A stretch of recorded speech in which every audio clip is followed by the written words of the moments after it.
এই হুনো খাউনটা নিয়ে এসে কইলাম, বাড়িতে এসে খাইতে গেলে আবার কামের দেরি হইব, সন্ধ্যা হয়ে যাবো কাম করতে করতে। আচ্ছা ঠিক আছে, আমি নিয়ে আসো না। দেরি করো না কইলাম। আর আমি কিন্তু দুপুর বেলা তাড়াতাড়ি চলে আসবো, রান্না বান্নাটা ঠিকঠাক মতো করে রাখো। ঠিক আছে চলো।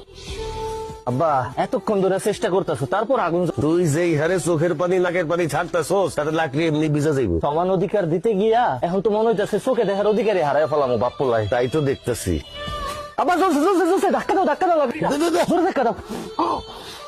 ও ভাবি, আপনি কে? কিস্তি আলি। ভাবি কই? আপনি আলিফের বউ না? হ, আমি আলিফের বউ। কিন্তু আপনার বউ কই? বাপের বাড়িতে গেছে ভাইয়া। আরে ভাই, প্রত্যেকদিন কি আপনার ভাইরই আসতে হইব? তার অন্য কোনো কাজ থাকতে পারে না? শরীর খারাপ হইতে পারে না? আগামী 15 দিন আমি কিস্তি তুলবো। ভাবি তো 3 সপ্তাহ কিস্তি বাকি, তাড়াতাড়ি টাকাটা দেন। 3 সপ্তাহের কিস্তি রেডি করে আছে, আসেন। কই? টাকা তো ঘরে। নিয়ে আসেন। আরে বাড়িতে এসে নাস্তা করবেন, কথা বলবেন, আসেন তো ঘরে আহেন। মানে কি? কিস্তি 3টা জায়গায় 6টা দেবো, 3টা খাতা উঠবেন আর 3টা আপনার জন্য বোনাস। ও তো বাপের বাড়ি, বুঝেন না? হরামির বাচ্চা, তুই এসব কি কইতা?